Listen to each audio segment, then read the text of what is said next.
New York City. The FAQ NYC podcast getting more and more interesting by the minute. FAQ. It's another Meet Your Maybe Mayor segment, special edition of FAQ NYC, where we're inviting Democrats vying to be mayor to sit down and lay out their perspectives on the city now, their visions for its future, and much more. I'm Christina Greer, here with Harry Siegel. Hi, Harry Siegel. Good morning. At the Lower Manhattan office of the city, the nonprofit investigative newsroom Harry works in, along with our co-host Katie Honan, on a Tuesday morning after a wild weekend where Eric Adams hit black churches to insist he wasn't going anywhere. Hours before, the well-regarded top deputy mayors he brought into commanding roles after their predecessors were caught up in various federal investigations told him they were resigning in the aftermath of the Trump's Justice Department corrupt push to drop their criminal corruption case against the mayor. So joining us right now to discuss all of that, including the push that he supported for Governor Kathy Hochul to remove Adams, and his own plans for the city, is Michael Blake, a former Obama White House staffer, New York Assembly member, and vice chair of the Democratic National Committee, who now has a consulting business and runs a nonprofit he founded earlier this year, the Kairos Democracy Project. He's also an associate pastor. Assembly member, welcome to the pod. Let's jump right in. You've called on Governor Kathy Hochul to remove Adams as, quote, a compromised Trump asset. Hochul is meeting with folks today. She says key decision makers to figure out how to proceed. What's the bottom line here for New Yorkers who aren't following every in and out of this current drama? And while you're answering that, what's the different path forward for the city that you're offering as a candidate? So if you could speak to the moment we're at and the moment you hope is coming. First of all, I appreciate both of you, and it's necessary given all the noise and the chaos that's happening across the city and across the country. We try to break this down to the gravity of the Eric Adams situation very simply. This is a man in a campaign that illegally took money from another country for a campaign straw donation. He wrote in the text messages to delete the messages. Knowingly on November 2nd, 2023, when flying to Washington, D.C., flew back home to New York because his staff had been raided. And so when people are trying to assess, first and foremost, this is a man that broke the law intentionally to take illegal campaign donations for his own benefit 4 years ago. What brings us to here and today? You simply can't trust Eric Adams, nor those that are closest to him. And when you have 4 deputy mayors who have quit on him after Eric Adams quit on New Yorkers on MLK Day, it's a clearest indication that it's time for us to quit on him and move on. And so where do we go from here? I'm laying out a very different vision of what can be for New York City.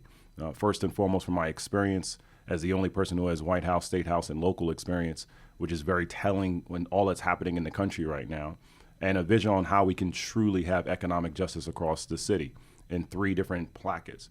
First and foremost, how do we have a true cost of living that we're focusing on? Second, what's our approach around affordable housing? And then third is how we reimagine our public services. So around true cost of living, I fundamentally believe that we can have a guaranteed income that is hitting on a livable wage, not a minimum wage, that we have to have universal child care, that we have to find ways to be very focused around eliminating the usage of credit scores when it comes to rent and home ownership.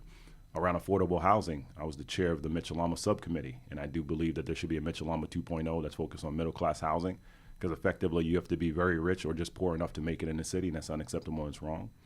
And then when we think about reimagining what's happening in our public setting, how do you have better public transportation that's on time and reliable? How do you have a public school system that I know we'll talk about more later on around civics and financial literacy and mental health? And quite frankly, how do you just restore the lack of integrity that's happening in the city? And so fundamentally, it's not just about pursuing a position. It's about how we position New Yorkers to win. And that's why I'm running. So I don't know if you listen to the podcast, do you? I have. Okay, so you may have heard me talk about you.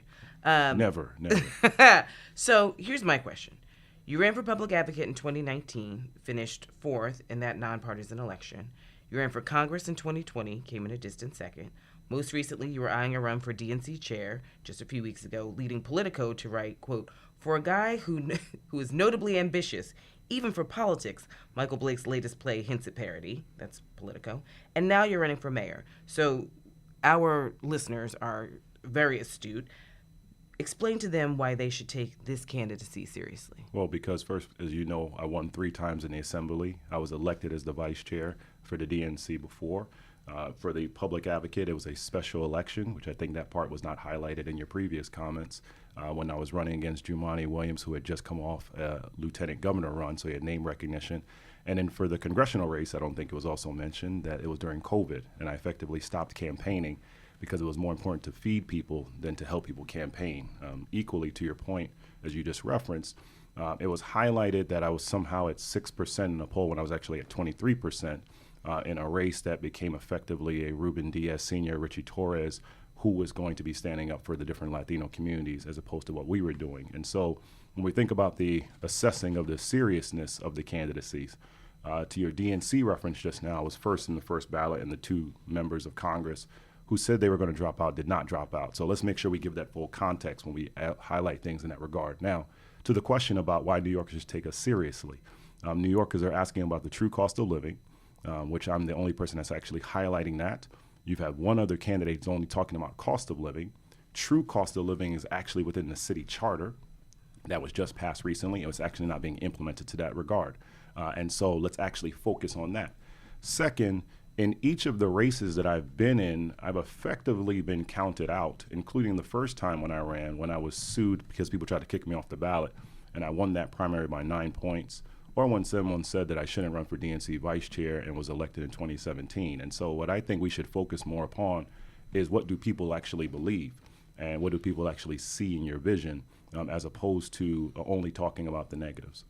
Well, I mean, I don't think it's negative. It's like you did run and you didn't win. So But we how haven't, did these... we haven't highlighted the 4 times that we did win. Sure. Okay, you were assembly member, well respected. So how do you think that skill set translates to managing the city? And what did you learn during your tenure in Albany? I'm the only person that's implemented a My Brother's Keeper program, as you're aware, which still we're the only state in the country that has that. I chaired the Mitchell-Lama Committee, which is the reason why everyone else in this election is now talking about Mitchell-Lama 2.0, because I've raised that. I created the Prompt Pay Bill, which was a bipartisan bill so that we pay businesses faster, which is something that small businesses have been struggling with to deal with here in New York City. And I'm the only person who has White House, State House, and local experience in this race, which is we're watching every single day right now. People are terrified by what's coming out of D.C. And so to those 4 very specific points, we can highlight very clearly the different skill set that we have. And when you go to our website at blakefornyc.com, which lays out the education vision, fundamentally, as we're sitting here today, one of the stories this morning was that guidance was given from the Department of Education to tell schools that they cannot talk about DEI or Black history any longer or they will lose funding. So fundamentally, you actually need someone who is preparing and focusing on education to help our students to thrive and win across New York City. So, remember, we're going to get to your education plan. Speaking of the true cost of living, there's a true cost of campaigning and some financial viability that's necessary. The Campaign Finance Board is meeting right now to disperse funds. I think the expectations are that there's a handful of candidates who are going to get significant matching funds to really start pushing their message out. My understanding is that's not going to be you at this threshold. Correct. And that you've got to wait basically until April to hopefully get the matching money to start getting your message and your ideas out there to a broader audience. Obviously, we could have a different mayor, we could have another special election, a whole bunch of things could be happening. But can you just play your own campaign manager for a minute and give me like a credible theory of the case for why you have time and the money necessary to get your message out there in this crowded, complicated race? Absolutely. Very fair question right there. So first, when we think about what are you going to be spending the majority of your funds on towards the end of the election, it's really around paid communication those last several weeks. And when you look at the Campaign Finance Board schedule itself, it effectively gives candidates that opportunity to have those funds for those final 2 months, which is when people are really paying attention. As you both know, February 25th is when petitions begin, so effectively everyone will have a field operation to get their name out there itself. But we also have very unique experiences in terms of what gives us viability right now. First and foremost, we have been on a ballot citywide from a special election before. Moreover, we have 4 different organizational threads that we can mobilize across the city that others do not. And being an Alpha Phi Alpha fraternity brother, a Prince Hall Mason, a 100 Black man, and a clergy, I'm able to be in spaces right now to be able to organize and mobilize over these next few weeks. So while others are starting to get their name out, we're not necessarily starting in that regard. We haven't been in office the last few years, but it doesn't mean that we haven't been organizing. And so from a viability standpoint, when you look at the candidacies, you have right now the only candidate that I am out of the Bronx. You effectively have an opportunity throughout Black communities itself, which clearly is cradling around Mayor Adams. And effectively, I think between myself and another who have the best paths in terms of building out that operation there, and then mobilizing accordingly, you're essentially looking at a scenario of how do you get anywhere between 15 to 25% come primary day when you're looking at from ranked choice voting. Mayor Adams was essentially at 30%, but people recognize that Catherine Garcia was at 19%, and Maya was just behind that. They had second and third choices break in a far more significant way than he did. So it's really about how do you ensure that you have the path to get to that number, and then second and third choices in June. It's not necessarily what are you doing in April. Check. Just a quick follow-up there. Absolutely. When you were bringing up some of the things that make you uniquely positioned, this had me thinking about Eric Adams. I was thinking about 100 Blacks in law enforcement and that series of organizations. He's been talking a lot about how he's the city's second Black mayor, and he was in churches this weekend saying, "Do you really want to do me like that?" At one point, he said, "If you have nothing good to say, Negro, shut up." Yeah. Like, just what do you make of all that, and what it says about this moment we're at, about Black political power in the city, and where these things should be going? It's a man that's in fear that he's about to lose his job, and he's afraid that he might go to jail. And so while he was giving that obscene rhetoric, I was at Bethany Baptist in Brooklyn talking about a positive vision for the city, where there were voters coming up to us saying, "Hey, I just read about you in the New York Times last week. I just saw your interview on New York One. I saw your layout of your vision on Marsha Kramer the week before. We're voting for you. We had not seen you in some time, and it's good to see that you're back in the game." That was in Central Brooklyn. That follows time when I was at Mount Moriah in Queens, or Greater Allen in Queens, or Mount Nebo in Harlem, or Union Grove in the Bronx, or speaking with Reverend Carolina in Staten Island. Saying it to say that the dynamic of what Eric is trying to do is trying to save himself because he sees that he's cradling right now. And what New York wants to see is a positive and different vision. And we can be in spaces that others can't. When you think about what's happening across the city, the fact that I'm a part of the Divine Nine is something that no one else can say. These are organizational momentum opportunities where people will align around that others don't have.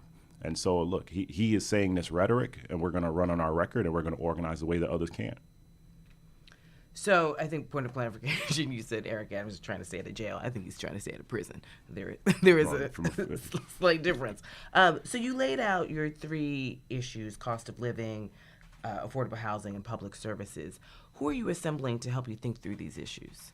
We've been talking with several others, some that we can't share as of yet intentionally because of some of the spaces that they're in. But we have been focusing and organizing and mobilizing with many leaders across the city who have given such guidance, the ones we can talk through. You think about the brilliance of Dr. Diana Hernandez at Columbia. You think about the leadership of C.C. Rouse at Brookings. There are individuals who have been able to help us map out what this kind of approach can look like, following the guidance what you're seeing from former staffers who have also been in the administration locally and federally. And so when we think through the dynamics of this, we can have the baseline. The city did vote on a true cost of living. It's not hard for us to assess that baseline there, but then to go further on what can be implemented. As it relates to affordable housing, that's work that I focused on and have championed when I was the chair of the Mitchell-Lama Committee. And then the third element around public safety, that's from conversations with not just law enforcement, but also our conversations with NYCHA City Council presidents, when we're thinking about what's happening around public education. It's the vision of the conversations that we've been having with educators across the city. Childcare, we just did a Zoom on yesterday with childcare providers across the city who are not only incredibly frustrated by what Mayor Adams did in the last 2 weeks, but have been grateful to hear about our vision on universal childcare. And so we're creating these policies not in a vacuum. We're doing it by listening to New Yorkers and listening to the experiences of what people have been highlighting. So we know that cuts will surely come from the federal and possibly even state levels. How do you plan to negotiate that as mayor with a housing plan, ambitious housing plan, child care plans, education plans? How do you negotiate that with essentially defunding our city? Well, you first look at what we can do here locally, Chris. So think first in the dynamic, how do you look at policies that have not fully been implemented, such as example, these essentially absentee landlords that should be taxed who have multiple homes, one here and in other places. We've talked about pied-à-terre taxes that have not been implemented in any real way. That's something to examine. Second, we've had an out-of-control overtime spending that's been happening in the city. You have $1 billion in NYPD that clearly the mayor did not focus on at all. You also have elements that we shouldn't be spending upon right now. You think about the Strategic Resource Group, which essentially is an entity when protests are happening that is barely utilized. So let's start there in terms of where we get our funding. Now, beyond that, when you look at what happens on the state and federal dynamic, you have a $200 billion budget on the state side. It's about a reallocation of priorities to make sure we're focusing on there before you worry about the federal. Because, yes, you're going to have cuts that are going to come from federal, which is one reason why Eric has to go, because it's effectively a lapdog of Donald Trump and Elon Musk. But it'll also lead to less funding that's coming from there. And so we have to think about how we increase our revenue here. Another element is how do you help businesses to return? If you have a greater opportunity of sales revenue that's happening within the city, you will increase the opportunities of having more revenue within our coffers here. Lastly, when you think about how do you focus on priorities, one thing that Mayor de Blasio focused upon from 3K and pre-K was federal funds that came on in. Obviously, that's not going to be the case now. We do have $3.1 billion in cash reserves, not including what's happening within pensions that would not be touched at that regard, that you can consider utilizing because given the emergency that we're in. So we have 4 different revenue streams, none of which would lead to increasing taxes on New Yorkers that can actually make sure they're not only filling the coffers, but can go further in implementing these programs. Now, listen, I've said time and time again on the podcast about NYPD and NYPD spending. How do you plan to do so as mayor? Obviously, so many people in the NYPD rely on overtime as a supplement to their income. How are you going to sell that essentially to an NYPD and not create a situation where they're turning their back on you the way we saw with de Blasio? I think they turned their back on him because there wasn't some honest conversations and the lack of respect that was happening. And I think we're watching that right now, the lack of respect that was happening around Eric Adams, the law and order cop who's had 4 NYPD commissioners. And so when you think about the dynamic of a scenario of people getting overtime, not for the full work that they're doing, but because you actually didn't have enough people out in the force, we can transform that. First and foremost, if we actually had police officers able to do street patrol rather than asking them to do mental health concerns in subways, it will lead to a greater level of respect and accountability so that when you have to utilize overtime, it's actually done in a much more managed way. It wasn't being tracked. It wasn't being managed. It wasn't being overseen in any real way. When you have real respect, people actually will honor that. And so you will be able to have the real conversations of, you know what, do we have to have $1 billion of overtime where we can't really truly can't track how it's being spent? No, at all. And what are we going to do? We're going to invest it in our schools. We're going to invest it in New Yorkers. We're going to invest it in affordable housing. We're going to invest it so people actually can pay their bills. People want to know that you actually have a comprehensive vision.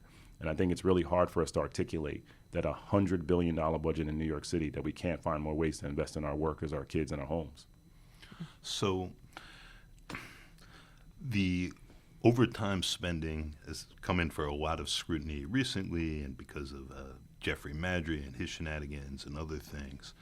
But the sort of backstop to a lot of that is that the PD has gotten considerably smaller. They've had a lot of recruitment issues. There are a couple other candidates who are suggesting that we need to hire as many as 3,000 new police officers. Like in your view, and when you're cutting into the overtime, do you think we have a sufficient number of police officers now? Do we need more? Do we need less? Where's that at? We need to recruit more and also empower them to be able to do jobs honorably with respect. So I think, again, if you have an increased street patrols, which would lead to increased public safety, but with body cameras on, then you have a dynamic where you're addressing the mental health concerns that are happening in our communities. And quite frankly, Eric, to your question, you have many officers who are saying, why would I do some of this work if someone is going to be a repeat offender and be back out on the street, and then I'm going to lose my pension, I'm going to lose my protections? And so what we simultaneously then need is for reimagining and revising some of these state laws. so that you can actually have the individuals that are serious repeat offenders not coming back out next day. If you do that, then you will not only increase the ability of more officers wanting to stay engaged, but then you make it easier to recruit more officers to be a part of the process as well. And you do simultaneously then have public safety and criminal justice accountability at the same time. Most people want to ensure that there's accountability across the board because it helps everyone. Lastly, you have to have revisions when it comes to the captain's exams. You have individuals that have been waiting for years for an opportunity for elevation, but then unfairly are being jumped, which is no different than what happens in housing when someone is waiting for a Michelin and they're being jumped. No one likes to be jumped in any process, any line. You want to have increased opportunity for better public safety, then you have more police that are a part of the force honorably and respectfully. And equally, how do you do that? By actually giving them the conditions for success. None of those are going down the vision what Eric Adams is outlining, which is effectively going back to stop and frisk. You don't need that to keep people safe. What you need to make sure is there is an environment and an ecosystem for everyone to thrive. So I just want to have a follow-up on that, just because I'm really struggling with the overtime thing. It is so much harder to take something away from folks, especially since so many NYPD officers have built in their overtime into their salaries. So I understand what you're saying about respect. I understand what you say about vision, but I think it's easier to have this additive conversation, which you're having, but you're also saying, I'm going to take something away from you, which is very real brass tacks. I just want to know, can we drill down a little bit? Tell us exactly how that's going to work, telling people you might be taking away thousands upon thousands of dollars that they've relied on essentially as part of their salary. Well, no one should be preparing forward-looking overtime because someone has to request for overtime and then the manager has to approve it. And so that goes to mismanagement that is happening. Mm-hmm. And so, but we know that that's been part of the system. Which is one of the reasons why I'm running for mayor. And if you're inheriting that mismanagement, a whole lot of police officers, like thousands, are going to retire because their pensions are going to be based on the last year or Absolutely. 3 years of pay. Absolutely. And so you recognize in the here and now to separate the question. So in the here and now, you base and understand that you're entering a situation where you have to pay out what someone has done thus far. And then when you forward look, you make sure that you are not approving overtime unnecessarily. You have a system that is happening right now that is, quite frankly, unfair and financially irresponsible. And so to the question, yes, you have to be very clear that you're not going to be approving unnecessary overtime across the board and not being able to track it. This information came out in stories where people didn't realize who was getting paid what and what they were getting paid for because of utter mismanagement. And this goes back to the core of it. A mayor is a manager. And the fact that you don't have that the sitting mayor, nor the current comptroller, nor the former comptroller, no one was able to articulate loss of funds and the process is a real indication of why we need a new manager right now and a new mayor, and that's why I'm running. So one more policing question here quickly. Jewish Insider, an article recently about what it called your 180-degree turn on Israel following October 7th and the war in Gaza. Noted that you went from traveling to Israel with AIPAC and offering yourself, as they put it, as a staunch supporter while running for Congress to then accusing the Jewish state of a genocide in the weeks after the October 7th attacks. So I'm just interested in how you see Israel and Palestine and the world, but more immediately, how your NYPD, with less money going to the Strategic Response Group, would be handling protests and disruptions and such things in New York, and how that would differ from the Adams administration's approach. Absolutely. Well, the article was flat wrong. So you can be, and I am, a supporter of both what's happening for the people of Israel as well as what's happening for Palestine and people across Gaza. So let's be clear in that regard. As someone who is a reverend, I first recognized that Jesus was a Jewish man of color. So it's really hard for someone to come at me and say that I'm anti-Semitic to that degree. I also did state and then corrected the record around it because I understood the impact of the words that while there clearly is mass death that is happening there, it's not the people of Israel that are doing that. It was a government action that was happening on one regard while they were attacking what was happening in Hamas. And so very fundamentally, SRG within the NYPD is an entity that, yes, needs to exist, but to the degree and scale that we have it right now, I don't believe that to be the case, which is separate and apart, Harry, from the entities around anti-terrorism and anti-terrorism units, which I'm not speaking about. As someone who was out at protests in New York City because of injustice, and I had SRG entities literally trying to push away New Yorkers, myself included, one has to ask themselves, if kids don't have enough in their book bags, but you're watching police in helmets stopping you from walking across the street, something's wrong about that. And so, again, this is just a realignment in priorities. It is not going to make us less safe, but it is making people aware that there are ways that we can have very slight changes within the budget while still keeping you safe that can be refocused among the priorities of what you care about around how do you address $16 eggs and $11 gallon of milk. That's what people are wondering about every single day. So let's shift to Rikers, which seems to be this issue that no recent mayor has been able to tackle. How would you address the sprawling jail system and the neighborhood jails debate? Fundamentally, you have to make sure that you're stopping people getting there in the first place. And so the economic conditions overwhelmingly and the lack of addressing mental health have not been addressed in any real way on the front end. As you're both aware, Khalif Browder was my constituent, and so Raise the Age was very personal to me. His mother was my constituent in our office in addressing this. And when you have someone who died for allegedly stealing a book bag, it shows you an indication of why this has to be done differently. It's one of the many reasons why I've repeatedly said you have to have borough-based jails that are closer to the actual courtrooms, because when you do it that way, you reduce the ability of delays in the process. Going a step further, you have a mayor that now has the feds coming in effectively saying we have to take over Rikers because they have no management. They have no core guidance what's happening here. So you have a mismanagement happening internally. You don't have a true process of stopping what is happening in terms of someone getting there. You don't have a respect from the correctional officers who don't feel like they're being respected. And fundamentally, I think at the end of the day, what is leading to someone getting here? Over and over again, it's economic issues on the front end. It is someone that is, stealing, robbing, doing things that if we address on the core. And I fundamentally think that we too often are only trying to address people being locked up on the back end as opposed to what was happening initially. If you do that, then you equally ensure that the correctional officers are being supported and protected, and you equally have humane processes within Rikers, which consistently has not been the case. Effectively, people are being treated as animals. It is about a corrective system. It is not about just locking someone up. If you do those steps, then you actually have the chance to be serious about this. And then going a step further, there's been repeated documented instances of abuse, of rape, of sexual assault that is happening. And the unfair and, again, inhumane reality is we've allowed this to exist in silence. And I do fundamentally believe that a mayor is someone that's willing to speak courage to the situation, even if it may be uncomfortable. And we have not had a mayor who's willing to truly acknowledge what is happening at Rikers must be rehabilitated and renovated in a significant way.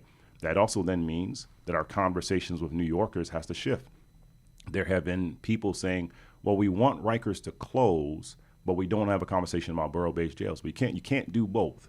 That's the follow-up. Because Eric Adams campaigned 4 years ago about, the Desmond Tutu quote, let's get them before they fall off into the stream. Let's get them before they fall into the water. All the things, the preventative measures. But how do we address the NIMBY issues, the very real issues of when you say, let's have borough-based jails so people can be closer to their communities, so we can expedite the process, we can decrease recidivism, all the things.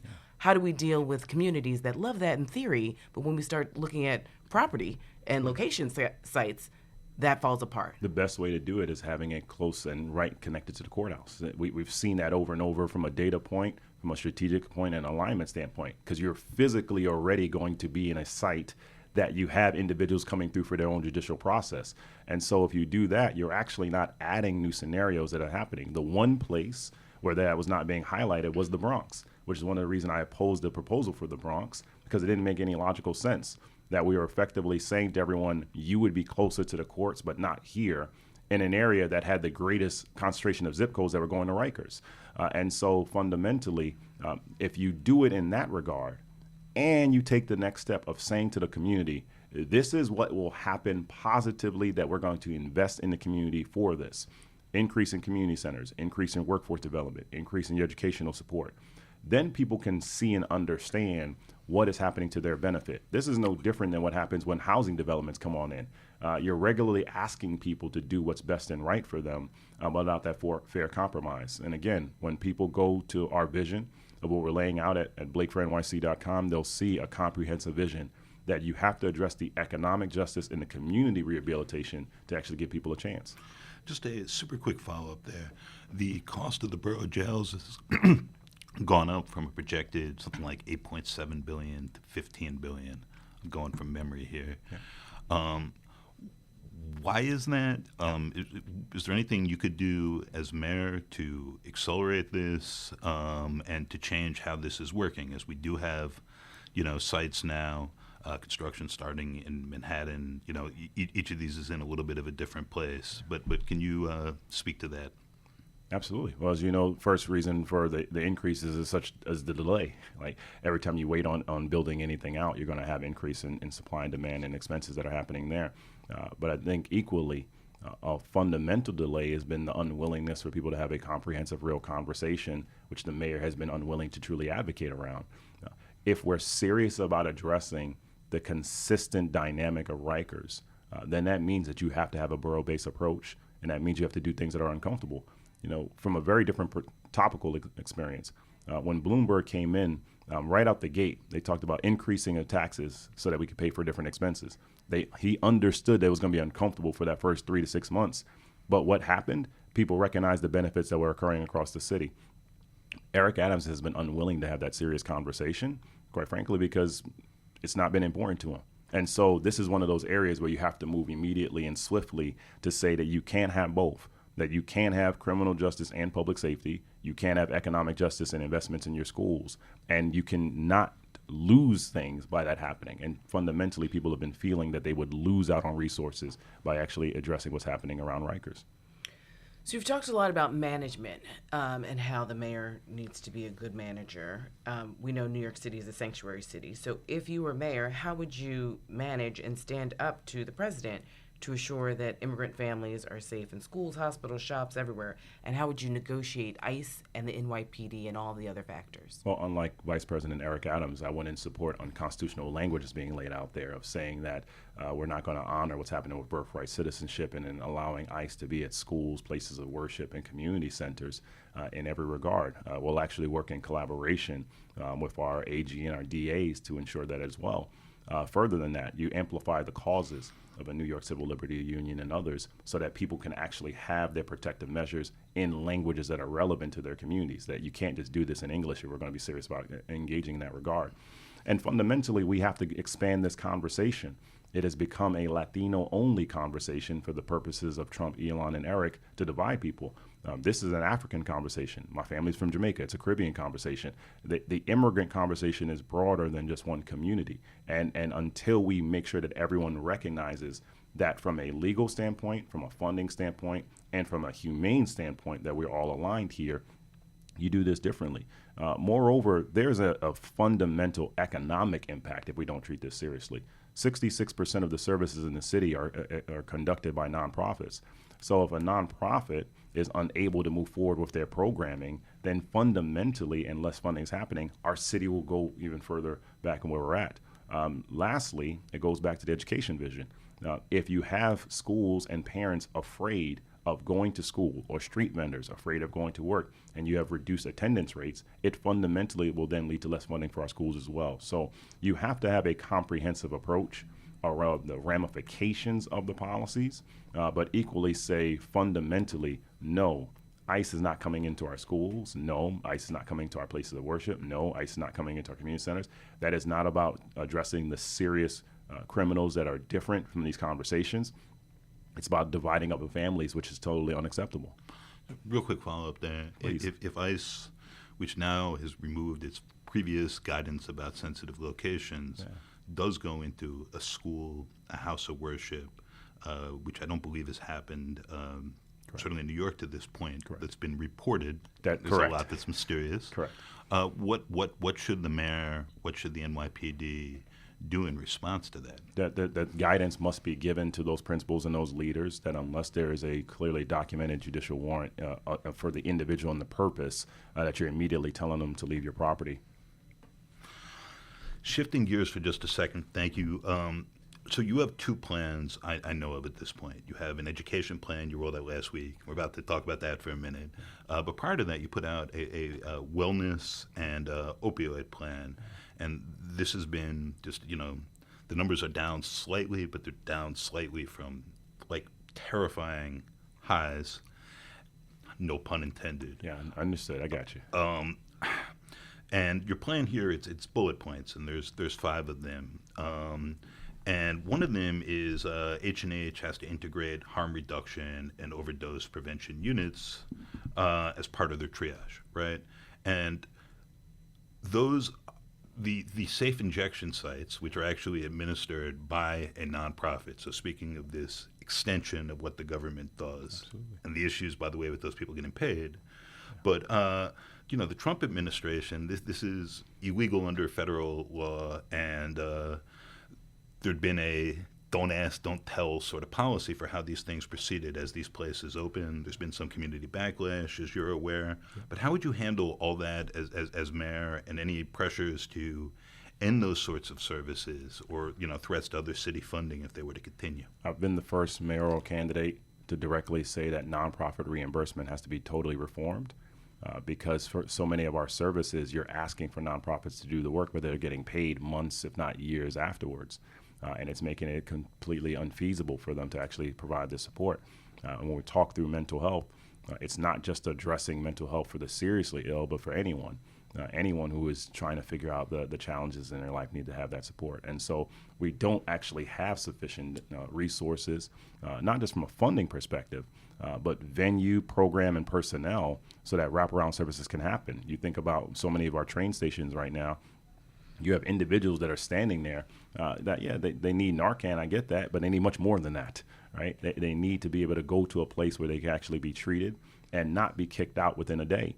And so fundamentally, again, we have an approach that is not sustainable and is not consistent in actually trying to address the deeper concerns.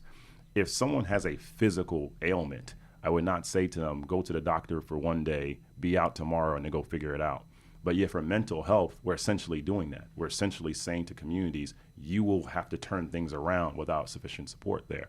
And when people ask, well, are you concerned about federal cuts that will happen? Of course, we can't ignore that. But we do have to then ask ourselves again, within a $100 billion budget in New York City and the support of a $200 billion budget from the state, the ability to not address fundamentally what has to happen around mental health doesn't really make sense. It's one of the reasons why we have to seriously address Medicaid disparity and the funding gaps that are happening, because then you will increase the opportunity for individuals and institutions to be able to say, you know what, I actually have a place I can go to get increased funding for mental health, because if I address this disparity, then I can go to local clinics who can actually help me. So as you know, and from being in Albany, right, like Medicaid spending is a huge chunk Absolutely. Of the state budget. We've got this 50-25-25 thing. This is where lots of the federal money is coming from. Absolutely. And hopefully those are locked numbers, although there's uncertainty now. Absolutely. So just as a quick follow-up here, and then we need to talk education, because I'm being mindful of our time. It's all good. But outside of police overtime, like, what are the things that you would want to cut? What are the things that you'd be willing to cut if we're in a position where there is less support coming in, that where you see space for money to be spent better in the city's budget, where we should be asking for different things from Albany, all of that? I think you have to look at tax incentives, what tax incentives are being provided, where that funding can be shifted there. I would not cut anything as it comes to kids. I want to be very clear about that. When you invest in our children, you transform what's happening here. I do think we have to assess holistically around what's going on with development itself and a shifting of those incentives. I think we don't actually have incentives for developers to build middle-class housing. Essentially, it's only been low income, or we're effectively just leaving it to market rate. And I think when you do those kinds of shifts, you'll actually lead to significant, not just millions, but billions of dollars. But then thereafter, we have to assess what the budget would look like after 11 months and 11 days of Donald Trump. And I do think that it's the responsible approach of assessing where we're at the beginning of the year to then say, this is what I'll make changes within the budget thereafter. What's wrong with the Bronx? And I ask Whoa, this whoa, because I'm Harry, serious. hey I'm now, serious. hey now, as a Bronx guy, easy. As Brooklyn guy here Easy. asking. But I'm saying crime is down citywide. Brooklyn's had a dramatic drop in the number of shootings. The numbers in the Bronx have been going in a different direction. When you're talking about a hollowed out city, where top-bottom city, where everything is either luxury or subsidized, like there's a development pipeline happening in the Bronx now, but it's been a long time in the making. There's questions about these projects, and it seems like there've been some unique difficulties with the borough, where by the way, medical and nonprofit spending like remains the biggest sector of the economy. Like, are there unique challenges in the borough, which you know much better than me, that need to be addressing? And as it's had its politics shift pretty dramatically, it was always the bluest borough. That's clearly Manhattan now. It's still a blue city, but there's purple showing up in like all sorts of different corners. What's happening, and what I know you got thoughts about this as a mayoral candidate and otherwise. Like, what's happening there, and why has it been harder for prosperity and middle-class prosperity, as you're talking about, things that are neither luxurious nor subsidized, to just come into existence there and to become stable? You had institutionalized racism impact the Bronx the way it didn't impact other places. I mean, the Cross Bronx Expressway being the clearest example of that. And so you have an economic injustice that has been happening literally for decades in the Bronx to separate out opportunities. And so if it's harder to get a job, if it's harder to keep a job, and then your wages are not able to increase in any significant way, it transforms things. Then take it a step further. We're still recovering from the dynamics of COVID, right? In which when you have such an over-reliance on retail, whether it be the 3rd Avenue bid corridor or Fordham Road being the busiest commercial corridor in the country from a foot traffic standpoint, you have a scenario where businesses not able to come back in any significant way. It leads to dramatic economic injustice that has consistently happened. And unfortunately, when people are not able to have a job and keep their money and actually put more money in their pocket, bad things happen. And so you have to transform the city so that more people can not only get a job and keep a job, but keep more money in their pocket. And if they do that, you have a better chance of addressing all the other ills that happen, including injustice and criminal safety.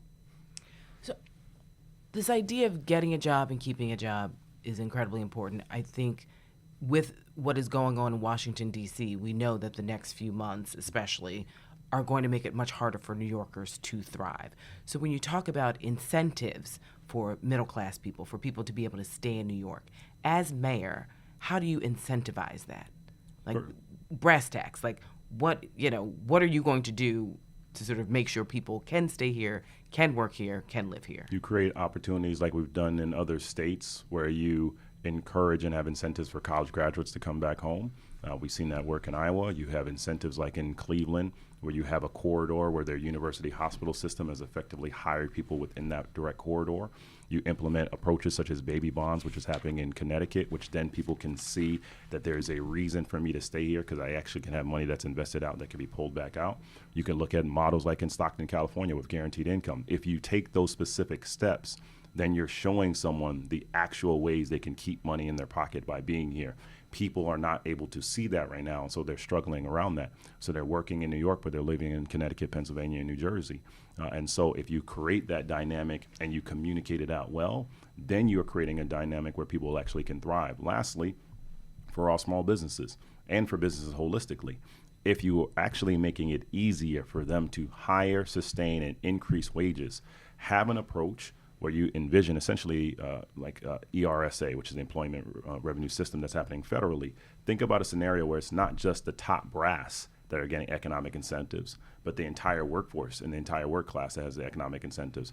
If people actually felt and saw that they can keep and save more money in their pocket here while you're reducing costs and having a guaranteed income that is at a livable wage status, then you're substantially increasing the likelihood of people saying, you know what, I can actually have a chance to make it here. Right, and no disrespect to Iowa, but until we get a guaranteed livable income, for a college student, I talk to my students about this all the time. They're not making good money right out of college, but they're expected to pay $2,000 in rent or have several roommates. So how do we incentivize people to want to come to New York to pay gargantuan prices where it doesn't seem as though the price of their salaries are comparable to what they're expected to pay? Well, as you know, I've also taught 3 times myself. So the livable income is different from a minimum wage. So to your question around Iowa itself, the livable income to the data that MIT laid out, this is one of the reasons why I disagree with one of the candidates who's only talking about a minimum wage of $30. That doesn't even hit the threshold of what an adult with no children could pay in New York. That data says you have to be at $32 an hour. The livable wage data would say it would be $69 an hour with 2 children. And so to that point, if you actually have a guaranteed income that is proportional to livable wage to the child or non-child that you have in your family, then you actually have a chance to pay your bills and keep more money in your pocket. People want to be in New York City. It's not that they don't. It's that they're wondering, how can I stay here? And so if you change the policies so that you have a Mitchell-Lama 2.0, so that you have middle-class housing for people not being jumped on wait lists, so that you can eliminate the process so someone can have those opportunities. We've seen that in the artist community and for college graduates. If you give the economic incentives for businesses to hire college graduates and give them an additional incentive every year that college graduate is retained, if you demonstrate that their wages will be higher over a consistent period of time, you have addressed all 3 conditions at the same time, where you get a job, you keep a job, and you keep more money in your pocket. Go ahead. So, education. New York spends a lot per kid right now by most measures for middling results. I'm a parent. I got 2 kids in public schools. I get these emails from the chancellor. I didn't notice this, but a friend pointed out to me that the last one, with just her update about schools and her priorities and all that, also had a sizzle reel with good music and everything for just Mayor Adams and all the stuff he's been getting done in the last week at the end. Okay. Interesting. Interesting. You know, you've got a broad plan with a lot of different elements. But fundamentally, you're talking about boosting spending, DOE spending by 25% and making sure that's spent well. Can you just lay out this plan, why it would work, how you'd measure what success would look like, and what does would or wouldn't do in terms of enrollment, which prior to the migrant arrivals had been going down and is now stabilized, partly because they're here, although it remains to be seen, both with ICE and other longer-term questions, how long they're going to be enrolled. And as you said earlier, having students enrolled is part of the funding formula. First and foremost, you have to address literacy rates on the front end. We all know, all data suggests that if you don't have an increase in literacy rates and the improvement of that, it makes it harder to educate a child throughout their entire process. And too often, we're actually not effectively preparing our teachers on how are they preparing and teaching their students around effective literacy strategies. Second, we have to think through an expansion of the programs that I work in, so you have true college and career readiness that is happening across the board. You essentially are teaching kids just to pass a test as opposed to, are they truly global citizens? Third, you have an expansion of the work of what we've done in Albany and bring it to the city around My Brother's Keeper that is attentional to what is happening around communities of color. Equally, you just have to have significant changes that make more sense. A child having lunch at 10 o'clock or 10:30 in the morning is not really good common sense, because they're going to be hungry and distracted the rest of the day. And why is that happening? Well, people are saying, well, we can't find space, but we can. We can. These are priorities that can be shifted and accommodated there. You have to have an increase in terms of your teacher recruitment and sustainment of that. It goes back to your earlier questions around NYPD, where you can't have just constant evolution that is happening. But if you actually have teachers that are able to say, you know what, I'm able to pay my bills, have dedicated focus and amplification for success, it helps. It's a reason why I talk through civics, financial literacy, and mental health all being necessary before someone graduates. That way you actually not only ensure that a student has understanding around the language of money, but the language of government, and addressing the mental health concerns that too often are not being addressed within the stigmas of our communities. I do believe we should go back to how it used to be, that everyone can get into CUNY automatically, but then have for that top 35% at a minimum, the abilities there to really address the funding gaps. But then this also goes back to true transparency around the data and true transparency on the funding. If something is not working, don't continue that. And it should not be the case that we're just spending money just to spend money. It should be spent wisely and effectively. And so the broader approach is, how do we have a cradle to the career vision of education, where you're truly ensuring that once someone has graduated, they actually have the pathway to achieve that success that they currently don't right now. Where do you fall on the SH-SAT debate? Look, I think that you have to ensure that there are more kids of color that get access to the specialized high schools. Fundamentally, I think it should be beyond just a test in the collective process. I regularly pushed for that when I was in Albany. I was that kid that went to DeWitt Clinton. I was PS 79 118 DeWitt Clinton. So we had Bronx Science down the block. And to tell me that a child was better at me at a specialized school because of one exam didn't make much sense to me. So I think there need to be more seats, greater guarantees for kids of color in different zip codes. And quite frankly, too often it has become a conversation where it has been a white Asian conversation versus a black Latino conversation of are they taking seats from us as opposed to how they actually expand the seats and expand the table. So with that, any closing words just to put out to our highly elite but also populist and popular listenership before we lightning round you? You only have one candidate who can tell you that they have the vision and experience of the White House, State House, and locally. And in the frustration that people are having about Trump, Elon, and Eric, and all the cuts that are coming, but then the reimagining of what the city deserves, if you really want to address what you have voted on already in terms of the true cost of living, if you really want to focus on affordable housing and you really want to have improvements in the public city and the public services, there is one person that's prepared to do that, and my name is Michael Blake. Great. So now it's time for the lightning round. Hit me. There's no right or wrong answer. Just pop off. First things first.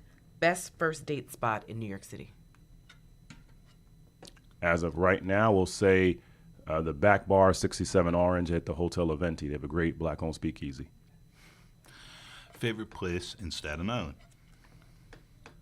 They have pretty good pizza shops right when you come off the ferry in the North Shore, not far from First Baptist. Hidden gem in the Bronx? Most people don't know that the real Little Italy is in the Bronx, so Arthur Avenue. I know that, but that's all right. Favorite bus line, and when's the last time you were on it? The 15 on 3rd Avenue, and probably about a week ago because it gets me to the 2-5 train. Best sports franchise in the city? I mean, it's the Yankees. I'm the Bronx guy. That was the easiest thing y'all have asked me so far. What's the big top thing Eric Adams has done right? Get ready to leave.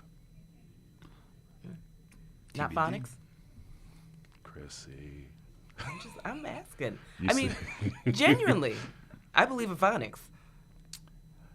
From a policy standpoint, look, I'll give him credit on this. The increase of contracts to black and brown businesses can't be ignored. Michael Garner has done an excellent job. You have to acknowledge that. It's complicated WBME issues that Eric Adams' straw donor bullshit is so We're gonna have a second intimately podcast. tied with them.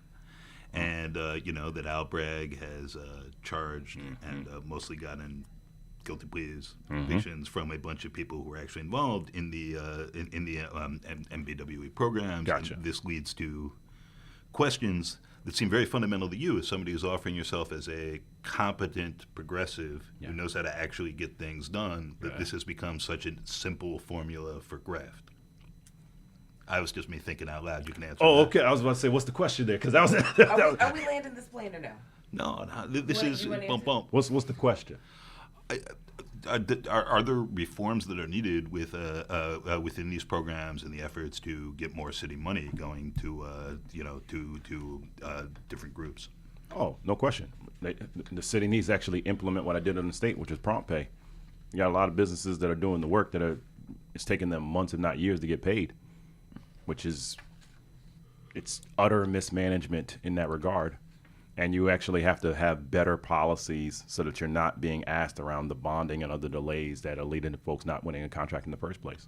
And are there issues with people setting up, like the one contractor who shot a guy in the foot previously, who brag charged, what I'm talking about? Yeah. Right? With being like, I'll be your minority person to help you get this contract. All the time. That has to change. I mean, look, you have scenarios where it's the white woman, white husband dynamic. You have communities out in Queens where Muslim entrepreneurs are very upset that they can't be classified as MWBE right now, so they can't get in the game. So yeah, I mean, there's common sense approaches that have to happen, and this is something I led in the White House and I did in the Assembly, and I will do as mayor. Right. Assemblyman, Thank you for joining us. Thank you for having me. Grateful for you. FAQ. FAQ NYC is made possible in part by support from the Charles H. Revson Foundation, from Jamie Rubin, and from P&T Knitwear, an independent bookstore, cafe, and event space on Manhattan's Lower East Side, with a podcast studio that can be freely reserved for community use. The statements made and views expressed are solely the responsibility of FAQ NYC. Our hosts this week were me, Christina Greer, and Harry Siegel, who's also the FAQ NYC Podcast Network's executive producer. Thank you to our guest, Democratic mayoral candidate and former Assembly member, Michael Blake. And thank you, dear listener, for making it this far. If you like what you're hearing, please subscribe and spread the word. Be kind, be warm, and we'll be back soon with more.